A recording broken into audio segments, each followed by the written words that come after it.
So it is nice you can modulate with this throttle. It's not just an on-off experience. There we go, now we're picking up speed. Ooh, my battery readout just dropped to 1 bar, interesting. So good to see that bounce back. And the motor still feels pretty peppy, so that's great.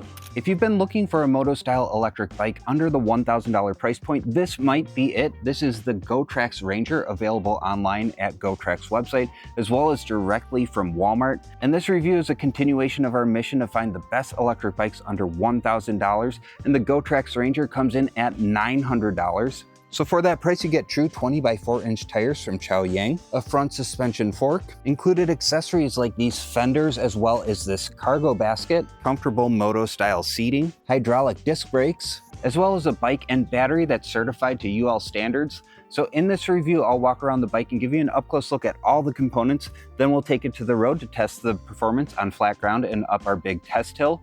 And then we'll wrap things up, as always, with some pros and cons and my overall thoughts. But before all that, let's take a closer look.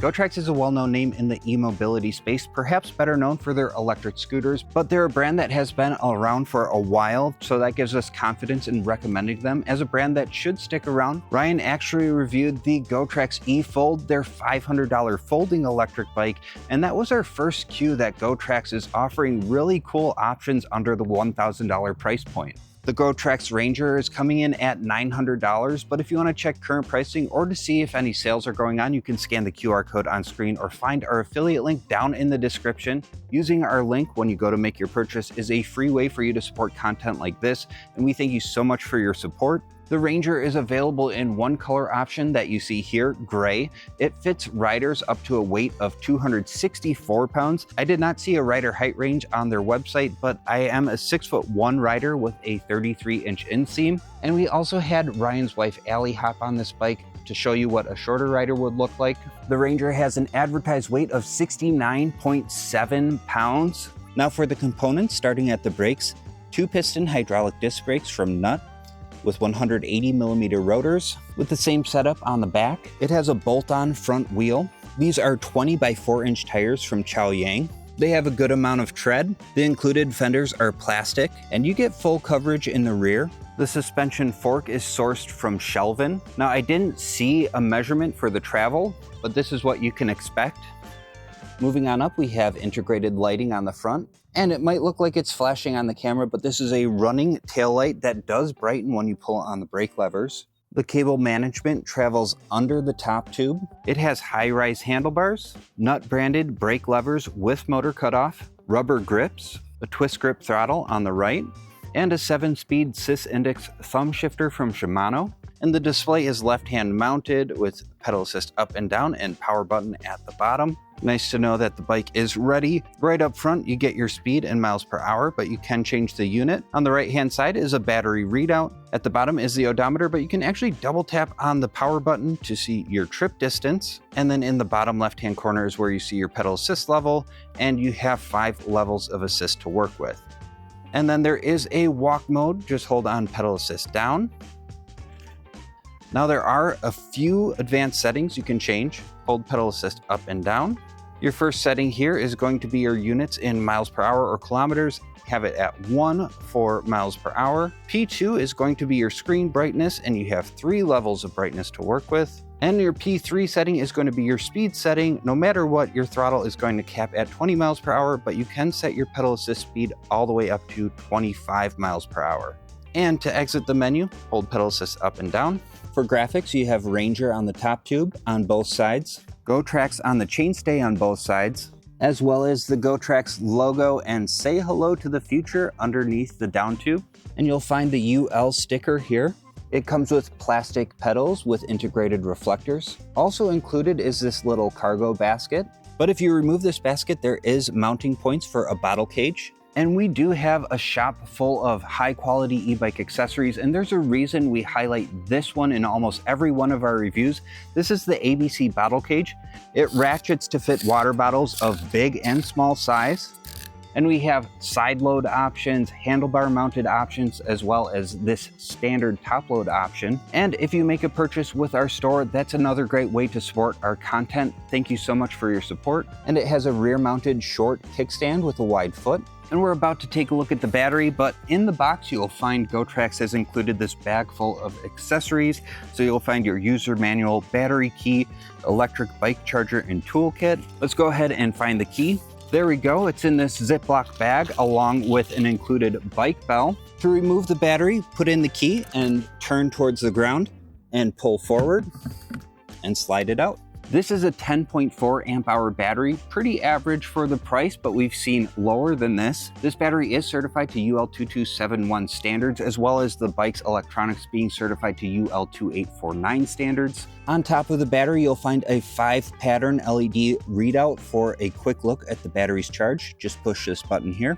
And on the side is where you're going to find the charging port, and you can access that port while the battery's on the bike. And to install the battery, line up these tabs with the mount underneath. Make sure the terminals are pointing to the back and slide back till it clicks.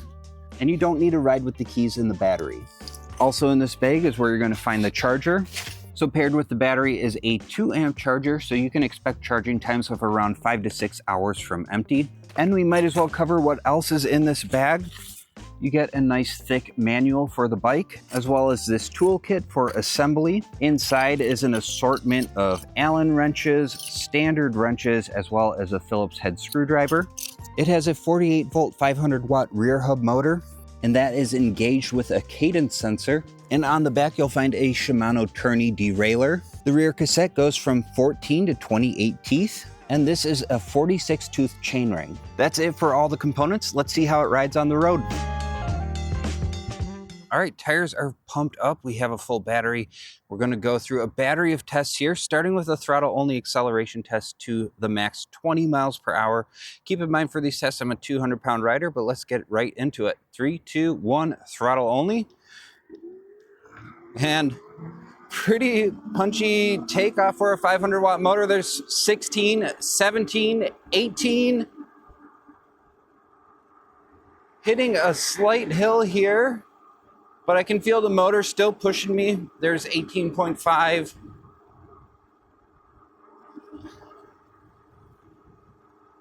There's 19.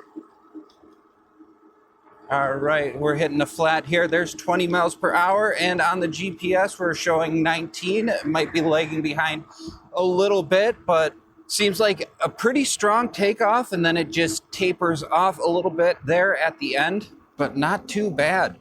All right, but next we're gonna explore the pedal assist levels. Of course, you can turn off the pedal assist at pedal assist level 0, but pedal assist level 1, right now I have the top speed set to 20 miles per hour, so we'll check to see if these speed limits change once we go to 25 miles per hour. And remember, the motor is engaged with a cadence sensor, so that sensor is just going to check whether or not I'm pedaling and then give me a set speed depending on what pedal assist level I'm in.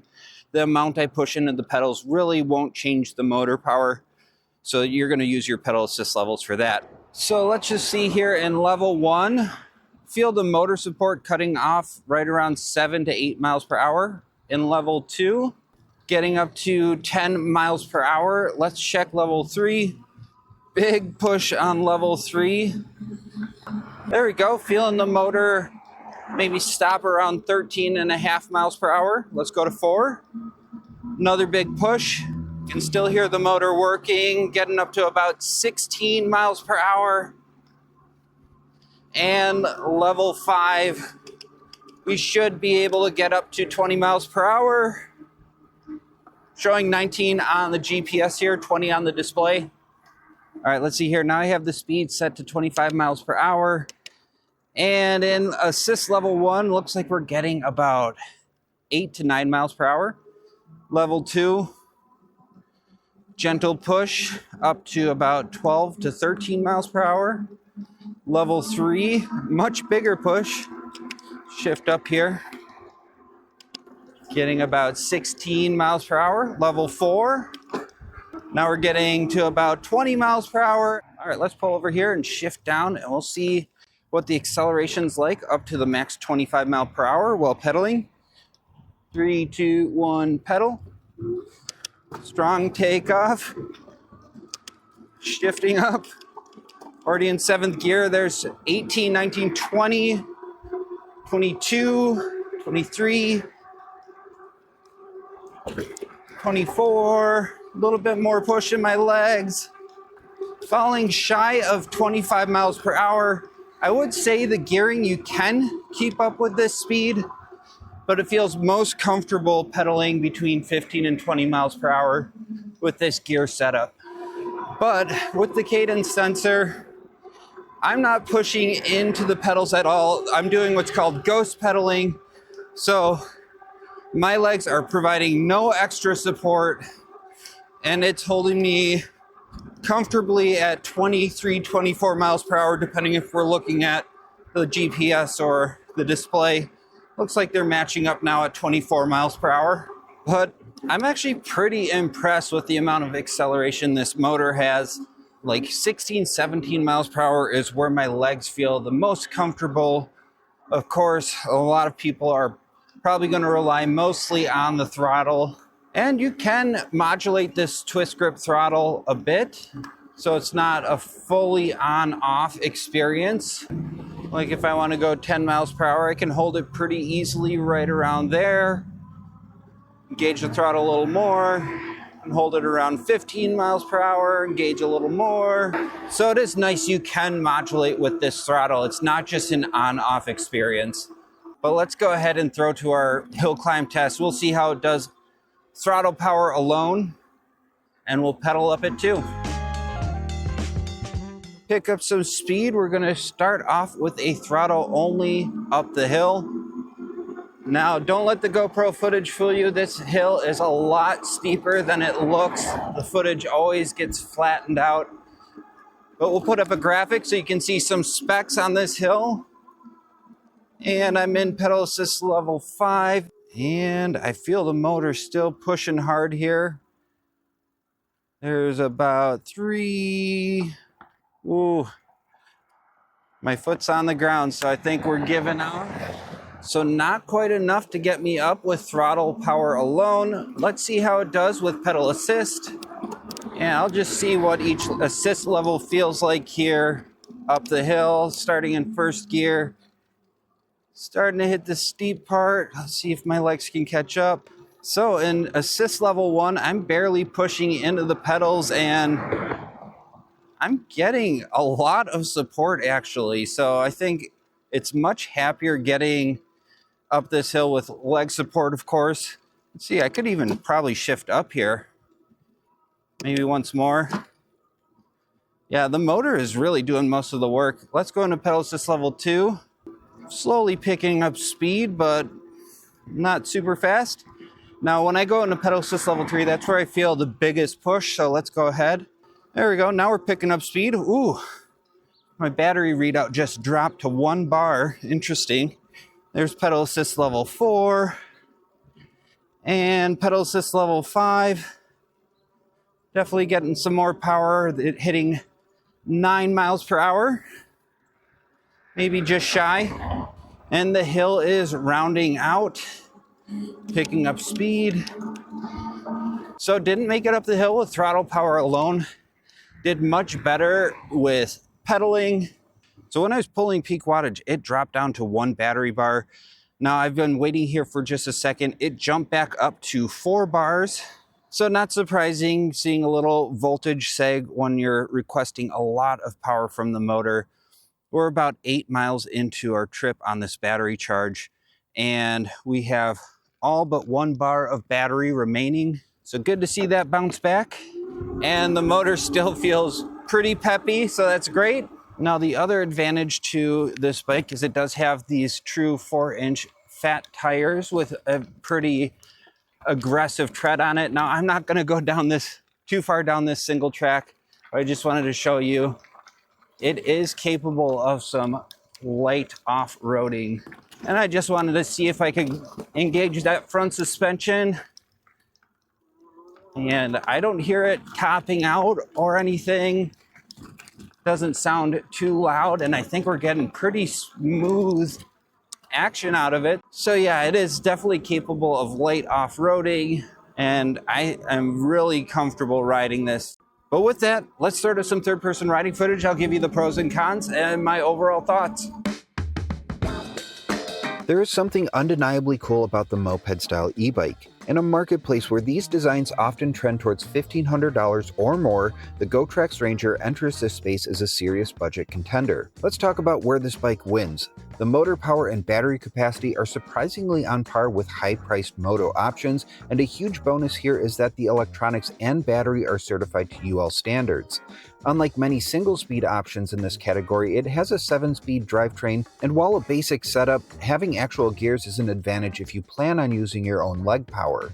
That said, I think many riders will find themselves gravitating towards the right-hand twist grip throttle. It really nails that motorcycle feel. The overall experience is just straightforward and easy to use, and the seat is comfortable, and the hydraulic brakes are a welcome addition on any sub-$1,000 e-bike. We are not as familiar with the Nut branded brakes, as they are better known in the scooter world, and though I've seen some mixed reviews in my testing, they felt perfectly fine and provided plenty of stopping power. And the moto-style suspension fork and those knobby 4-inch tires do a solid job of keeping you connected with the road or light trails while soaking up the bumps. It may only have one color option, but for $8.99, it does a great job of capturing the moto aesthetic. To check current pricing or if there are any sales going on, you can scan the QR code on screen or find our affiliate link in the description.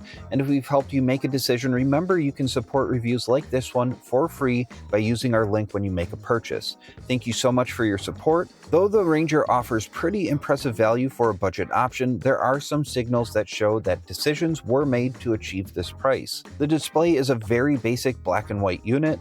It offers limited information and settings, though I do appreciate you can unlock it to reach 25 mph speeds when pedaling. The gearing is best suited for speeds under 20 mph, and you'll likely experience some ghost pedaling when approaching top speeds. During our hill climb test, we also experienced some voltage sag. The battery indicator would drop down to a single bar under a heavy load, and then jump back up to 4 bars once we return to flat terrain. This is not uncommon to see from e-bikes in this price bracket, but it's something to be aware of. Like most moped-style e-bikes, it has a unique pedal feel and is difficult to really put your weight into the pedals. It's doable, but most people will likely rely heavily on the throttle. But I would expect around 20 miles of range with heavy throttle use. The motor is capable on flats and moderate inclines, but it did not make it up our massive test hill on throttle power alone. But with the slightest amount of leg power, it was able to get us over the top. And keep in mind that moto-style e-bikes in general are pretty heavy. Overall, the GoTRAX Ranger is a solid entry point for anyone wanting that moped vibe without breaking the bank. What do you think of the GoTRAX Ranger? Do you think it captures those moto fundamentals?